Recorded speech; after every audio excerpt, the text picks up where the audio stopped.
যে 7টি অভ্যাস আপনাকে স্মার্ট করবে। নাম্বার 1, অতিরিক্ত কথা বলা কমিয়ে দিন।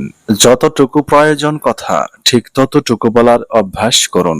নাম্বার 2, যারা শব্দ করে খাবার খান তাদের কেউ পছন্দ করে না, তাই খাবার খান নিঃশব্দে আস্তে আস্তে। নাম্বার 3, ট্রেন্ডি পোশাক পরা মানে স্মার্ট নয়, পোশাকটা আদতে মানাচ্ছে কিনা সেটা হলো আসল কথা।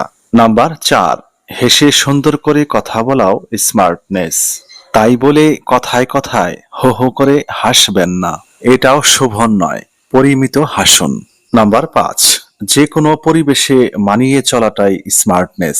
আপনার মনের অবস্থা যদি খারাপও হয়, ভালো ব্যবহার করুন সবার সাথে, অল্পতেই বিরক্ত হবেন না বা রেগে যাবেন না। নাম্বার 6, সব জায়গাতেই কিছু ন্যূনতম সৌজন্যতা মেনে চলুন, যেমন খুব জোরে জোরে কথা বলবেন না, ধূপধাপ পা না ফেলে হেঁটে নিঃশব্দে হাঁটার চেষ্টা করুন। নাম্বার 7, কারো সাহায্য নেবার পর ধন্যবাদ জানান।